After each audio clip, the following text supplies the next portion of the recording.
Just sending you live now, Chair. Okay, thank you.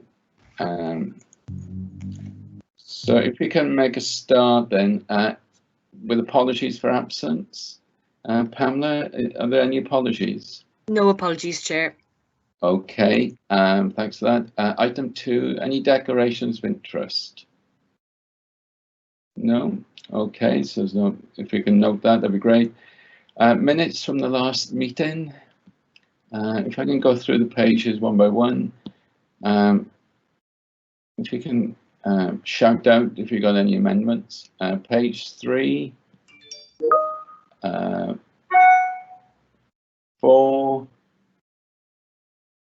5, 6, 7, 8, 9, 10, 11, 12, 13 and 14. I think there's a couple of actions in there, but hopefully we'll be picking those up as part of the agenda items. I don't think there's anything else that we need to pick up from there. I think all the minutes were just comments, really. Are we happy, therefore, to approve the minutes? Yeah, approve them, Chair. Yeah. Okay, thank you. Duly noted. So if we go on to the first item then, which is calling in the Chief Education Officer in relation to Gwent Music, I think it is. Yeah, Gwent Music Support Service. Andrew, do you want to lead on this before we open it up to the relevant officers, please? Thanks, Chairman. Afternoon, Chairman. Afternoon, members. Yes, this is the briefing note paper which you members have in front of you this afternoon in relation to the unsatisfactory internal audit opinion, which was issued as part of the internal audit of Gwent Music Support Service during 1920 and has been previously reported into Audit Committee. As a result of that reporting in, the Education Management team then provided a paper in terms of how in terms of the progress against the action plan which was agreed with the music services manager at the time of the audit, and that has also been included within the papers this afternoon. As you can see, it's gone through in quite detail, and the music service manager Emma has made a considered effort to address the majority of issues which we identified at the time of the audit. That was noted previously, but members were still concerned that they wanted some further information around the musical instruments involved in the process in terms of the loan out, the recording and the storage of those musical instruments, and hence the call in to Sarah, Andrew and to Emma this afternoon. So I'm going to hand over to the education team to talk you through the elements of Gwent Music Support and the instrument side of things. Thank you, Chairman. Okay, hello Chair. Would you like Emma to chat about this? Emma knows it in fine detail, Andrew also does, but I think Emma would be best to lead on the detail. You happy with that, Emma? Did you want to say anything, Andrew, before I? Yes, I'll just very quickly recap. So I'm Andrew Powells. So the service was furloughed in April last year. So all officers were furloughed from April to September. Starting in September, the senior management team came back and the priority was to address the actions from the audit plus reopen the service. The paper that you've got was submitted in October. Following that, the service actually was furloughed again as the schools were closed. However, the management team have stayed in place and have continued to follow the actions needed for the audit. This month, internal audit have also carried out an interim review of Gwent Music against the actions within the audit, which is completed today. So we're really satisfied with the progress that's been made. We take it very seriously, the recommendations from the audit. So Emma will talk now specifically about the stock take and progress we've got against that, plus some informal feedback that we've had from the audit today. Okay, thank you. Thanks very much, Chair. So We were pleased to meet with Jan Furtek from Audit this morning, who was able to update us on some interim checks that he's done on our progress to date. And as Andrew reflected, overall he seemed happy that he would be making recommendations that a number of the actions had been completed satisfactorily. There's a number of outstanding actions that, due to COVID, so linked specifically to us being able to access different locations in terms of schools, not allowing visitors, but also because we've not been using the Gwent Music HQ due to COVID restrictions. There are obviously some actions that we've been unable to progress fully. In terms of the stock, we've, as Andrew said, that the staff have been furloughed twice since we came back in September for different periods. But nevertheless, the focus very much has been on moving forward on the stock check. To date, we've checked 94% of the instruments that are listed on the asset register, and that equates to 5,048 instruments in total. The remaining instruments, obviously, until we can gain complete access to all of the schools. So out of 154 schools we've stock checked, we've stock checked all but 29 schools. There may be instruments that are not accurately detailed on the asset register that we would need to do. We would need to complete that process in order to complete the stock check completely. So obviously the conversation with Jan this morning was around us needing to extend that timeline to the end of the summer term when we can gain access to all of those areas. So I hope that shows how seriously we've taken the recommendations, and the team have worked really hard to move it forward as much as possible. Thanks for that, and also I should have said at the start, thanks for coming in today as well. I got one or two questions. Can I open it up to the committee first before I come to those questions? Councillor Whitcott, have you got a query? Yeah, actually, I mean, thanks for the update, and I'm sure that everyone here appreciates the difficulty with over the last year. You know, it's just been difficult for everyone. But I just wanted to ask you that normally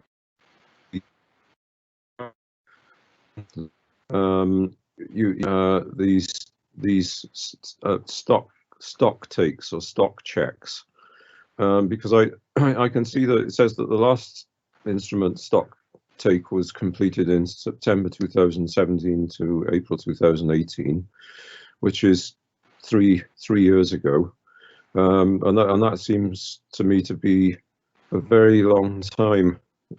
So is there some kind of systematic difficulty in doing that? Is it something which is hugely difficult to undertake and time consuming? I wonder, you know, how. All I'm asking you is, there's no point sort of retreading the past, but looking ahead, how do you intend to make sure that tabs are kept, for want of a better expression, on the stock level? Because obviously musical instruments are expensive things. It is a time-consuming process to do a complete stock check, as we've done in the last 6 months. Obviously, the challenges around the fact that the stock under normal circumstances is constantly moving. So really, the best time to do a stock check normally would be over a holiday period, where perhaps we could ask all instruments to be returned and checked. But obviously with 5,000 instruments, it's a significant piece of work, and we've made changes to the team over the last couple of years that have meant that the tutors are now term time only. So in reality, I think what we'd be looking at moving forward is a completely different way of working. So the software that we're upgrading to at the moment will have more automation built into it that will hopefully streamline the administration side, which makes it time consuming. But we may need to revisit actually how we do the physical handing out and handing back of instruments, because up until now we've really much relied on the peripatetic staff, of which there are 100 self-employed staff, to help us facilitate this handover process between HQ and going to the parents, and then obviously them potentially deciding that they're not continuing with lessons and returning the instruments. So it may be that we'll have to be a lot more restrictive in the future as to how we hand over an instrument for loan to a parent. It might mean that some parents find it more difficult to actually easily gain access to the instruments, but obviously in terms of keeping a better control of it, that would be the best way forward, probably. Can I just follow up on that, Chair? Just Yeah. Very briefly. Actually, personally, I wouldn't want that, even though obviously we're here to support audit requirements, because I think it is important that children should be able to, and parents should be able to access instruments as they need to. I mean, can't some kind of isn't there some kind of software which involves scanning barcodes or something like that? I mean, they do it in supermarkets, and they've got huge amounts of stock. I would have thought that there would be something like that where you could barcode a musical instrument without sort of affecting its musical quality, and then you just scan them in and out. That would be the ideal, wouldn't it? There is, in the software which we're changing to, the new version of it does have a scanning device. It's the same platform as we've currently got. It's just that it didn't have an app which was appropriate for all phones. And the only way that we could enable the tutors to do that was by getting the app built in to the software. So yes, that is one of the improvements in the changeover that's planned for over the Easter holidays. Actually, is when we're doing the migration to the new software. Can we just add to that as well, that if you with the audit committee over the years, we've always made great strides, I think, in terms of helping officers. So we don't want to create bureaucracy for the sake of it. One of the things that came out of the report before was that I think audit and audit committee had concerns that if an instrument was provided to a pupil or student, that there'd be effectively a loss of asset, because sometimes the asset is given over, there's no control over as to where it goes, and then the parents then may refuse to pay for the cost of it. And what goes through my mind very often is surely a negative assurance approach could be taken, such that if a pupil takes a violin at the start of the academic year, you have a letter that says, you have a duty to tell us if you have returned this violin. If you don't tell us anything, there's a presumption that you still have that asset. If therefore you are not given that asset back, we reserve the right to come back to you and request payment of however much it is for the violin or whatever it is. And I think that approach will help take away some of the bureaucracy that you and the teachers would have, because the last thing I would want to do is to create a bureaucratic nightmare when one isn't required. But at the same time, we've still got that control over what happens with the asset, because ultimately, you have more than enough to do anyway, without all this extra bureaucracy. But I do accept, and I like the idea of the app. I think the barcode hopefully work quite well as well, whether it's a code or, you know, a QR code or a barcode, whatever it is. But I do think there's opportunities of, you know, streamlining the process but still retaining control. I'm sure Andrew in internal audit would be able to help with that. Yes, just to kind of reassure the process that we've got in place currently, or historically was a very much paper-driven quadruplicate form, and moving forward, the improvements with moving to a more digital platform actually mean that the parent would sign up to the terms and conditions of the loan when they started it. Right. They would then be able to see the details of the instrument that they were loaning within the portal where they log in, and all of the requirements of the loan would be within that same space. And the whole process should be a lot more automated and easy to track. And I think that, along with the app, hopefully will resolve many of the issues that we've found. Okay, that's great. I can see that Councillor Jordan has raised his hand. Jason. Yeah, thanks. I think Emma's just said it. You know, I was thinking like what you just said, like with the paper trail. You mean if with that paper trail, you know, they've signed a legal document saying that with the loan of the instrument, you know, if it's not returned or anything else, there will be a cost in it as well. So you sort of like, you and Emma's just sort of answered my question, really. Okay. Okay, that's great. Andrew Watson, Chief Auditor, you got in. Thank you, Chairman. Yeah, just to confirm what you're saying, really, in terms of bureaucracy, our concern from an audit perspective is to safeguard the assets of the authority and the assets of the music department. And we would encourage a more efficient and effective way of controlling that. And we're always available for financial advice in terms of compliance with the financial controls and regulations we have in place. That's at the forefront of our minds when we undertake these audits. We don't want an excess of paperwork either, but we are concerned about safeguarding the assets of the authority to make sure there's an appropriate control in place, and we minimise any theft, error or misappropriation. Okay, thanks for that. Councillor White, you got your hand raised. Yeah, thank you, Chair. Just a question on explain what's going on. You say you've identified 5,045 instruments. It's an awful lot of items to keep control of. Are these all your instruments related back to the initial purchase invoice of the instruments on the system?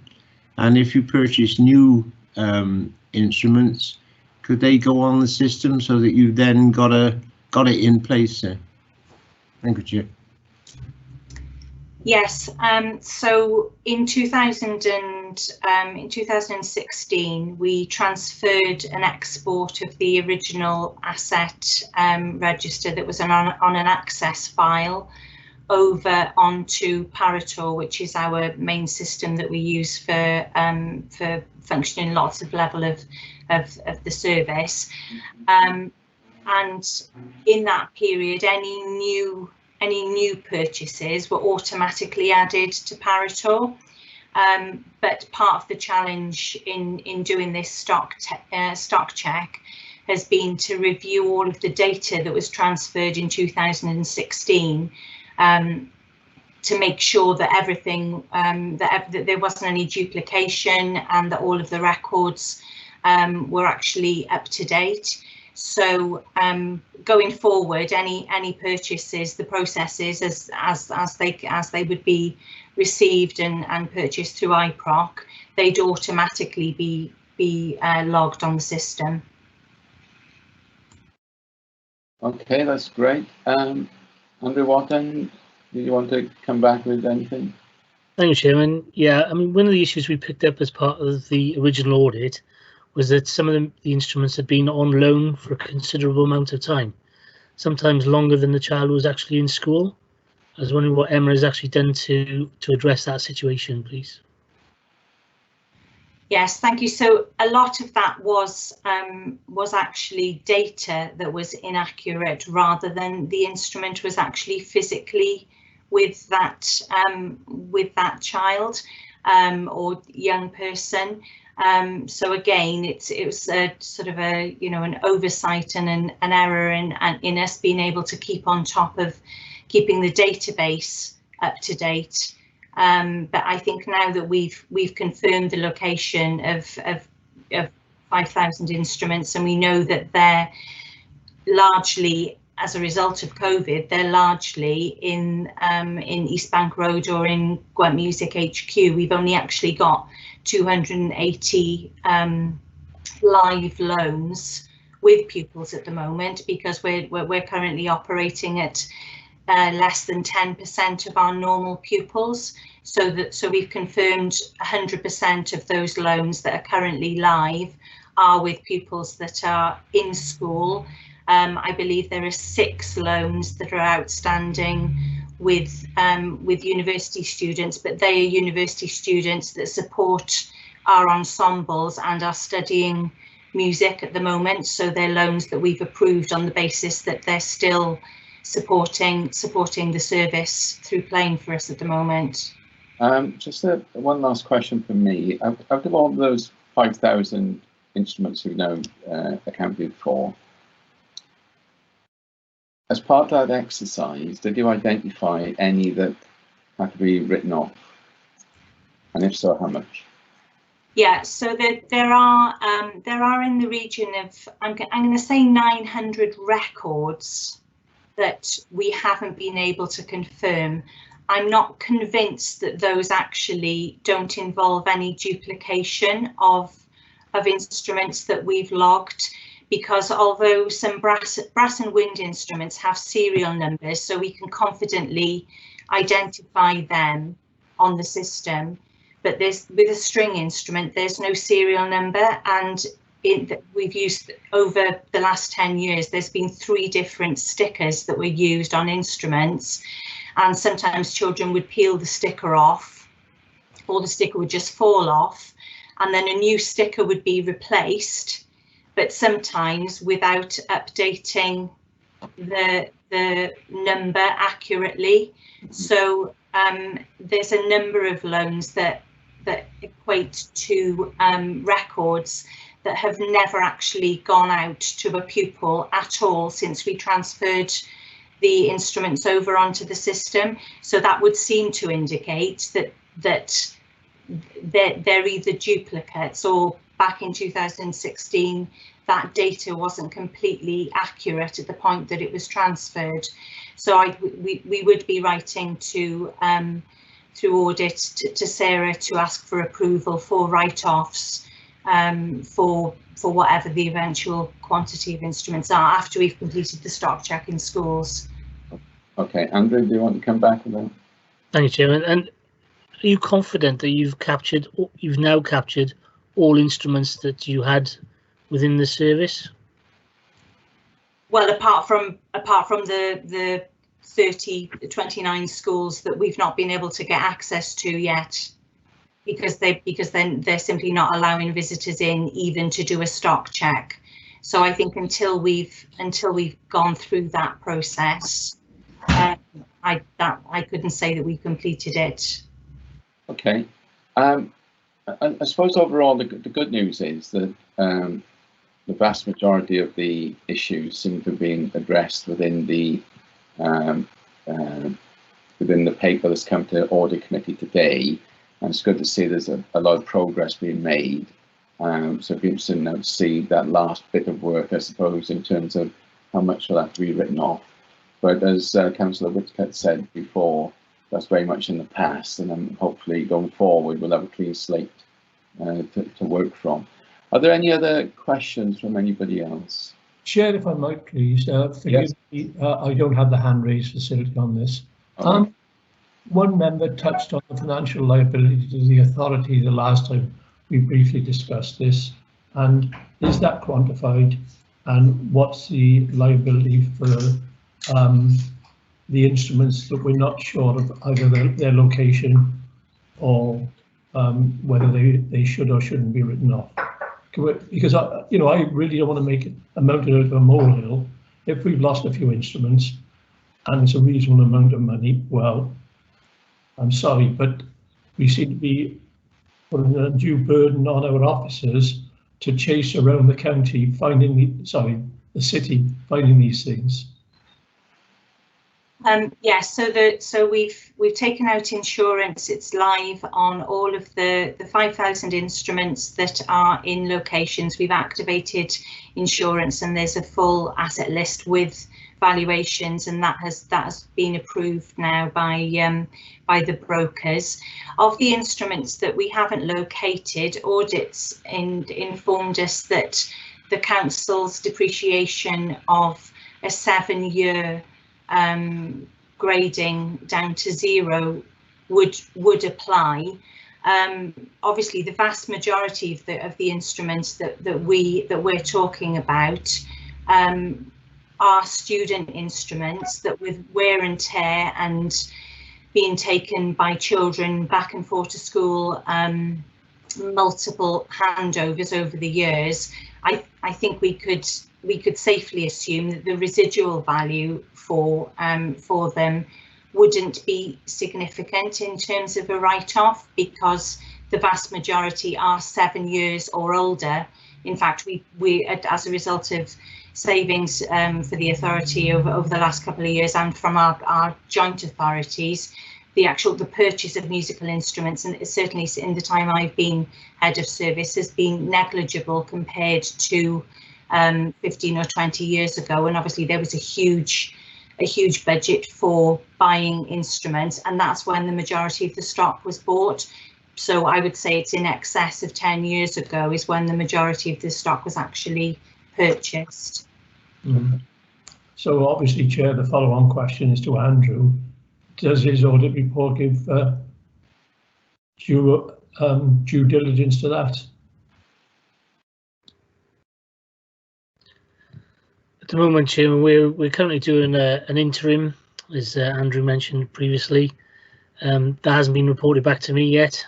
And then the intention is that we will pick up a more in-depth audit probably later on in the year, when the music department is back up to full running, and then we can look at that at that time. Thank you, Chair. Okay, thank you. Are there any other queries before we move on? I don't think so. I think we've covered a fair bit of ground there. It's pleasing, like I said earlier, that there seems to be a lot of movement in the right direction. So hopefully with Andrew's review later on in the year, they'll put that issue to bed. But I'd like to thank all three of you for coming in today. That's most helpful. Okay, thank you. If we can go to the next item then. Oh, by the way, you can leave if you wish. You don't have to stay in the meeting. Okay, thank you. If we go to the next item, which is corporate risk register. As per normal now, just like to mention that we're here to review the process, not the actual risks and the numbers attached to them. So it's the process of what we go through is what we need to look at. So with that in mind, can I pass it over to Paul or Reece, whichever one is going to lead on this? Thanks, Jay. I'll give a brief introduction, and Paul, as usual, will answer all the difficult questions from committee. So this is our Q3 corporate risk register update. I'll just give you some of the headlines from that. So currently dealing with 52 risks identified across service areas within service plans, of which 18 are escalated to the corporate risk register because of their severity. Since the last register, we've had some movement in some of those risks. So we've got a risk closed, and then a further 5 risks have a change in the risk score as part of our usual review of those risks. Demand for ALN and SEN provision has got an increased risk associated with it, and then 4 with a decreased risk because of mitigations being put in place, and external decisions have been taken that reduce those risks, and they are our Newport Council's property estate. That's got an increased risk, and then Brexit is a decreased risk, primarily because of the trade agreement and the impacts of that, and a reduction in risk associated with it. Education out of county placements has been reduced due to some work, and schools finance cost pressures also reducing. And just to say that clearly in the last meeting, I think there were a couple of key points that you wanted us to look at, and one of those was around the risk matrix and that 5x5, and there were some comments from committee about basically, I think, essentially making that more sophisticated. And the other one then was around the process of target risk score and how that is linked and associated with our risk appetite, which is in the risk policy. So just to replay what we said in the last meeting, we won't see any change to that at the moment, because obviously this is quarter 3 of the current process linked in with the current policy, which has been agreed by Cabinet. Paul will be taking those comments in hand as part of our annual review of the corporate risk policy, and we'll be bringing that back in the new financial year then to committee. Don't think there's anything else as far as introduction is concerned, Chair. I'm more than happy to take any questions. Any questions, anyone?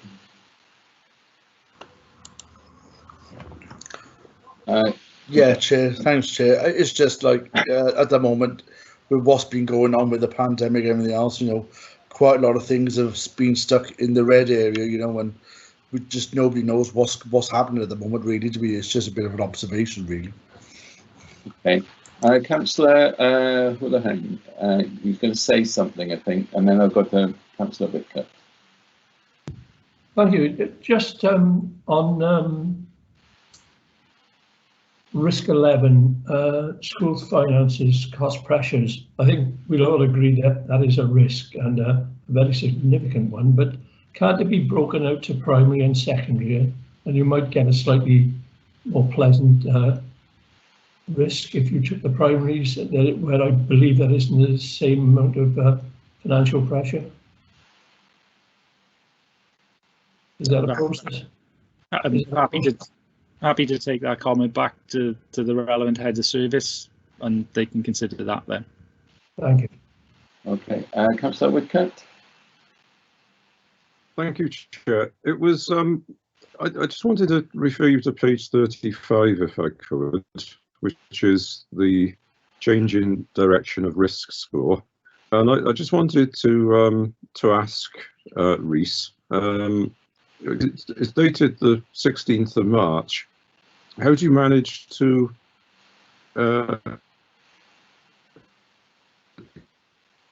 with things? I mean, like, for example, you've got 2 things that constantly change at the moment, and the one is Brexit, which there's always some kind of crisis over Brexit of a varying degree. At the moment, it's sort of about vaccines, but I can see that there's something else about Irish seaports on today's news.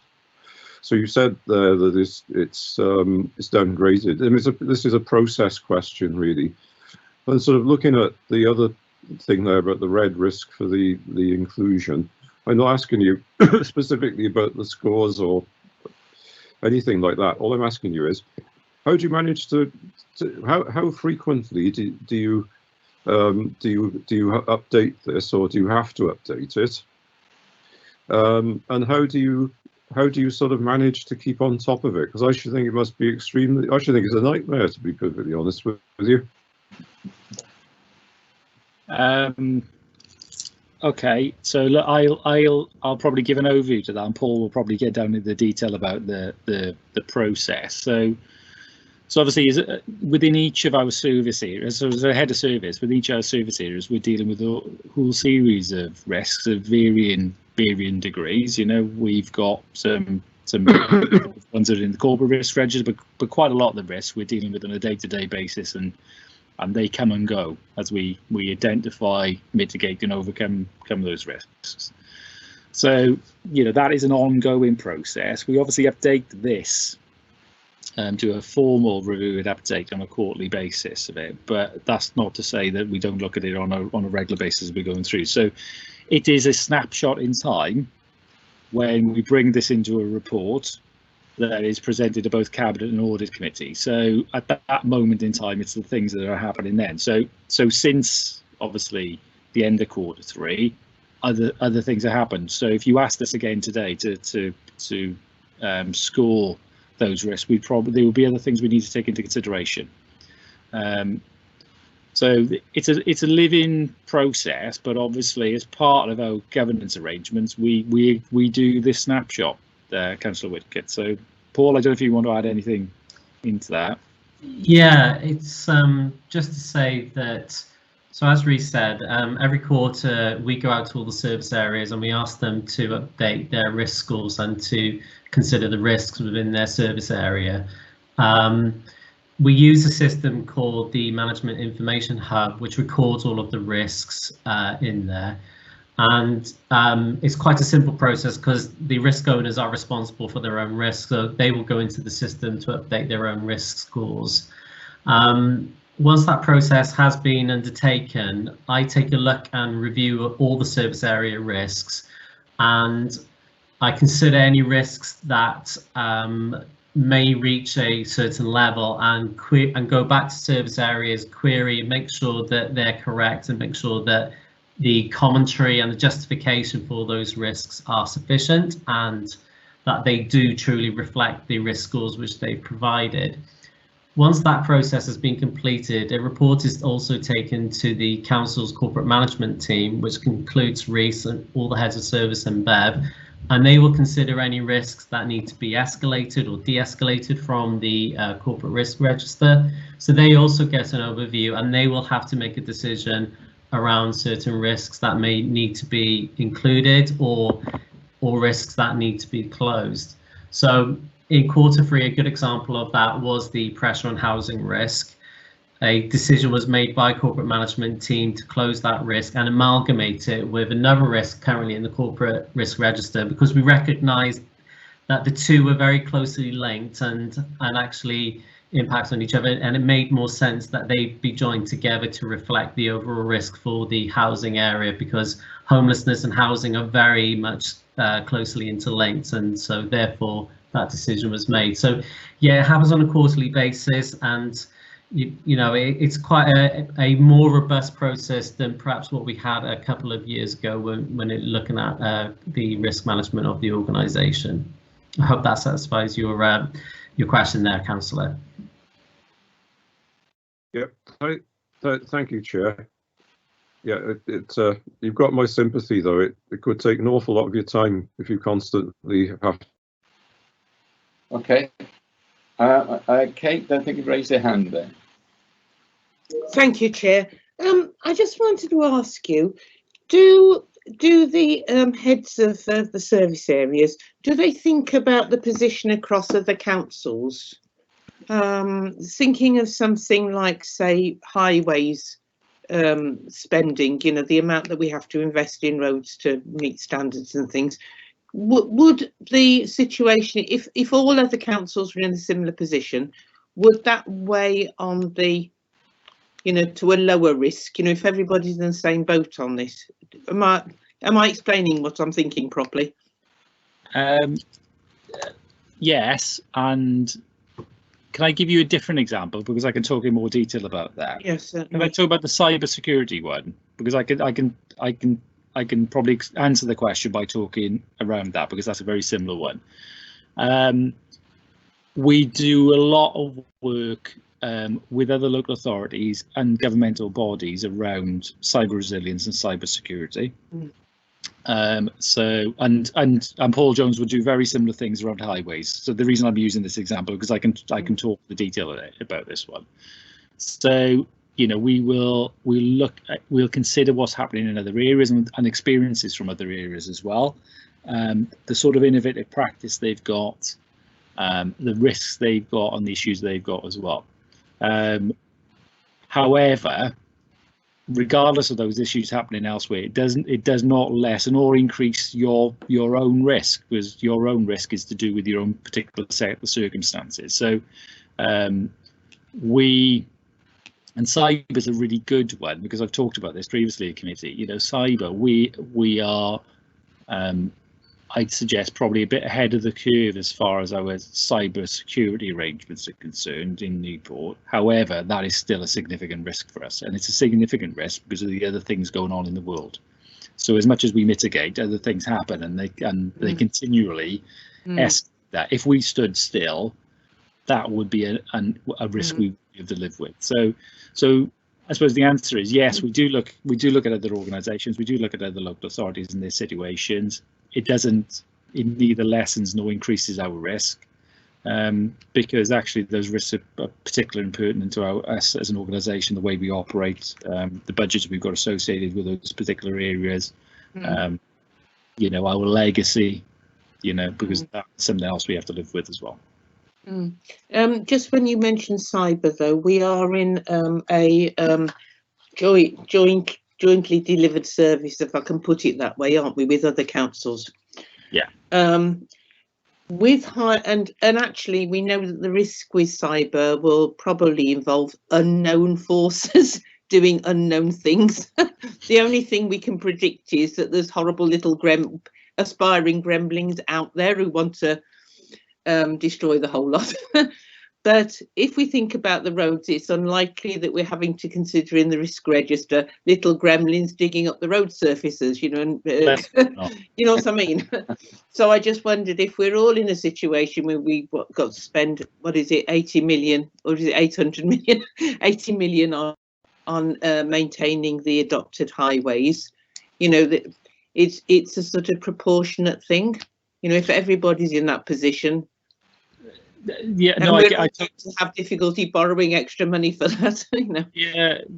Yeah, Councillor, I totally get the points. I think our view in relation to our risk policy is that that wouldn't lessen our risk. The fact that everybody else is in a similar position doesn't impact on our risk. The risk is still the same.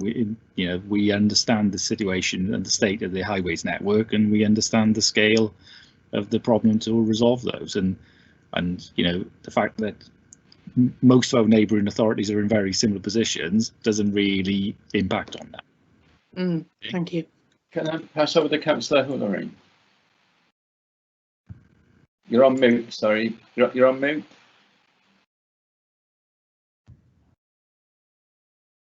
No, you're still on mute. Yeah.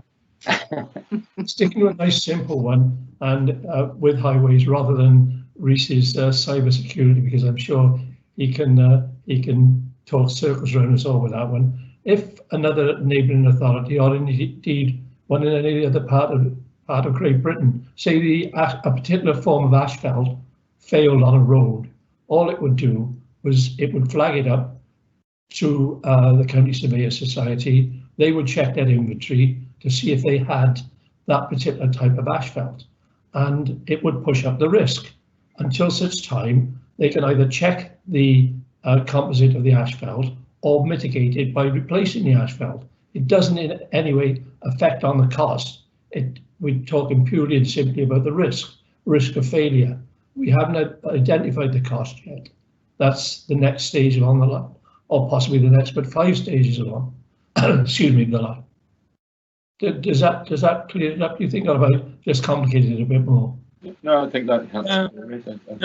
Yeah, sorry. No, that's a really good point. And similar things happen with housing risks and any of our building assets, and Councillor Owen, and also with IT and cyber, because a vulnerability will be identified somewhere, and we'll get notification of that, and that will increase our risk. So that is a good point, yeah. Okay, so are there any other queries? I don't think so. So thanks to that, Paul and Reese. Look forward to the next update when we get there. Thanks very much, Chair. Thanks, committee. Okay, thanks. If we go on to item 6 now, then, which is Audit Wales annual audit plan. Do you have Gareth, Chair. or Remy. Yeah, it's me Sorry. today. Just to let you know, Chair, Anthony Veal had technical difficulties joining. My understanding is he can hear us, but I'm not sure if he can actually talk. So he right. can't hear us. So he's here in spirit. Are you able to lead on the paper? Yes, or? I'll cover this off. Yeah, in the that's great. absence. Thanks. Okay, so this is our audit plan which we bring to committee each year. It basically sets out the work that we'll be doing during the year from both the financial audit side and the performance audit side. So hopefully members have had an opportunity to go through the document, and what I'll do is just quickly highlight some parts of the document. So the first area I was going to highlight was Exhibit 1, which is page 6 of the document, page 90 of the agenda pack. Yeah. So this exhibit just summarizes the financial audit risks that we've identified from the work that we've done to date and how we propose to respond to those risks. I wasn't planning on going through each one, but just to note, there are a few risks arising from COVID-19. So in terms of funding streams from Welsh Government, such as the business grants and how they're accounted for in the financial statements, potential valuation uncertainties of investment assets and pension fund assets, so things like that. So we'll monitor those throughout the audit as the audit progresses. So I wasn't going to say anything further on that. I'm happy to take questions at the end if there are any questions. The next item is Exhibit 3, which is on page 95 of the agenda pack. So similar to the financial audit exhibit, this is to do with the work that we're planning to do in relation to performance audit. Again, I wasn't going to go through each one in detail. I was just going to flag that the last item on there, local audit work, it just notes that we'd be providing a verbal update to committee. My performance audit colleagues have told me that a meeting did take place on the 12th, but further discussions are going to take place with officers to determine exactly what the local work will be. So once that's agreed, we can provide a further update if required to committee. And that'll be fine. Yeah. And finally, it's basically towards the end, Exhibit 6, which just details the timetable of when we're planning to do the work. So that was all I was going to highlight. I'm happy to take any questions.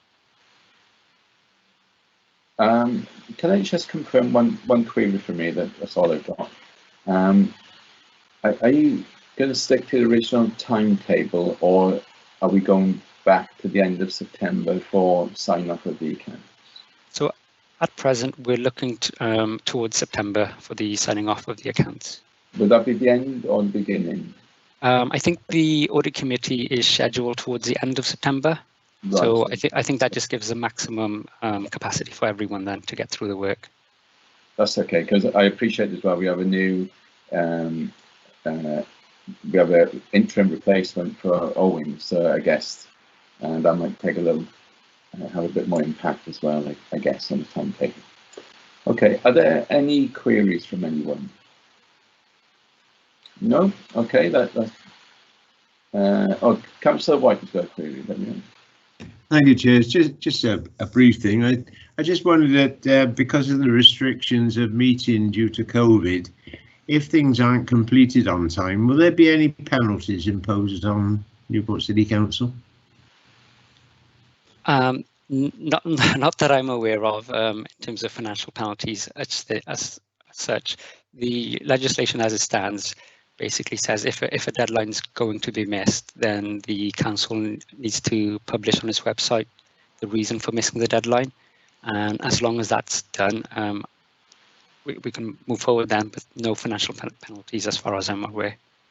I think really it's a reputational risk, because ultimately, if we don't hit that September deadline, you have to ask the question, what's the point of a deadline?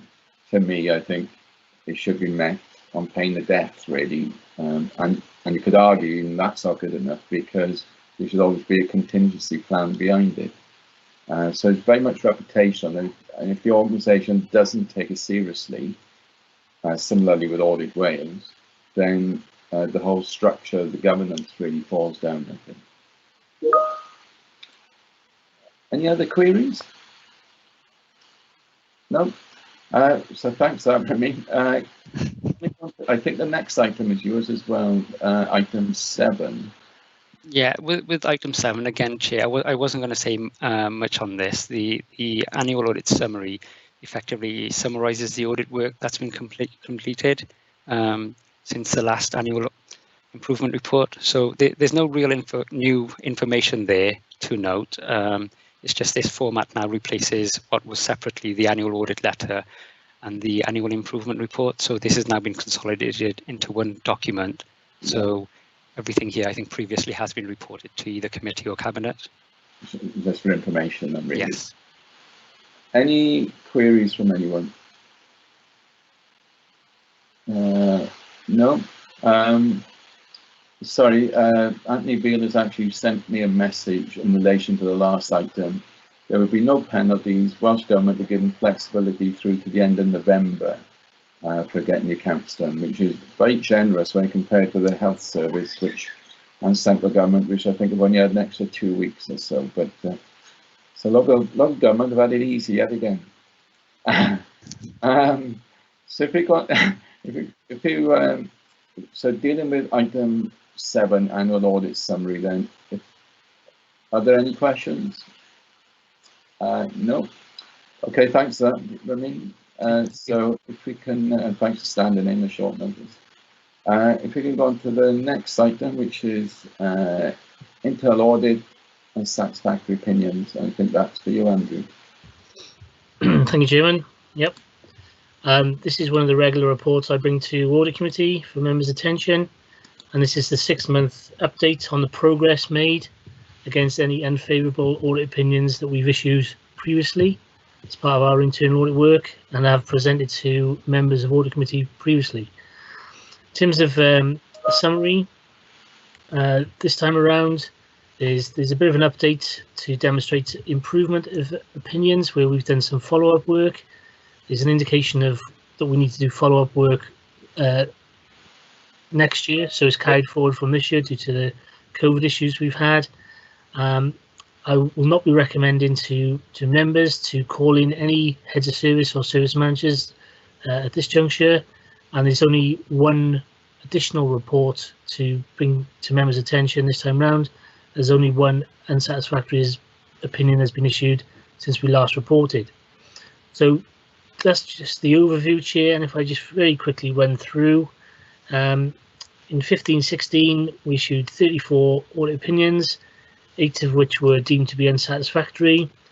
The joint venture Newport Norse is still on the books, and we are currently following that up at the moment, so hopefully to be finalised 2021, very early 21-22, and I can provide an update into Audit Committee at that time. In 16-17 we had 35 audit opinions issued in total. 5 were deemed to be unsatisfactory. The one that's outstanding is the PCI DCSS because SRS need to do some work their end before we can go back and re-audit that one. In 17-18 we had 40 audit opinions issued in total. 6 were deemed to be unsatisfactory, and 4 of which have been followed up. 3 have resulted in a more favourable opinion as shown below. So we have SGO kinships, which has been reported into Audit Committee with the head of service attending. Trips and visits, previously the head of service has attended, and the outside preferred catering contract has not yet been followed up because it all depends on the new school, so on the school entering into a new contract. In 18-19 we issued 48 audit opinions in total. 10 were deemed to be unsatisfactory and 1 unsound. 6 have been followed up with more favourable opinions. So GDPR combined with subject access requests is now reasonable. SRS client relationship is now reasonable. Adoption allowance, and there are several then to be followed up either currently, which are ongoing, or very early in 21-22. Street cleansing was unsatisfactory, subsequently reasonable, and the Bridge Achievement Centre previously unsound, subsequently reasonable. So likewise for 1920, we had 32 audit opinions, 6 were deemed to be unsatisfactory. Grounds maintenance followed up and issued as a reasonable opinion. Others to follow up in 21-22, carrying forward from our plan this year. Our SGO kinships, as I mentioned, the head of services attended audit committee and responded to members' questions, and we're in the process of following that up at the moment. And Gwent Music Support, you've had the paper previously this afternoon.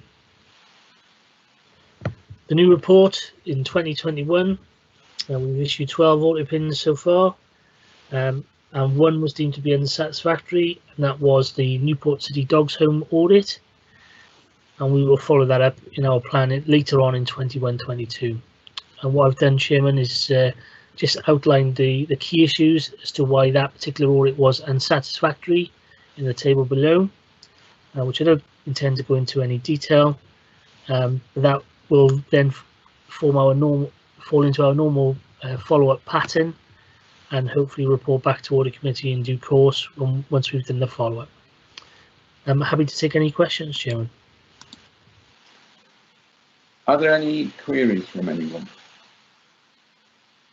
No. So on that basis, I think the report is duly noted, and we can go on to the next item. Thank you, Chairman. So the next item is the draft work programme. And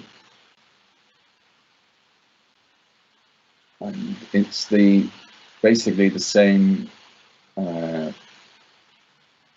timetable as before. I don't know if you need to go through anything, Andrew, but it seems to be the same layout as we normally expect. Is everyone happy with that paper?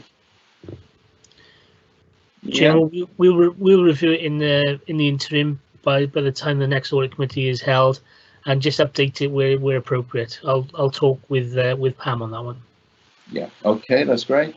So all that's required therefore is to say thanks for everyone for attending, and the next meeting will be on the 28th of May.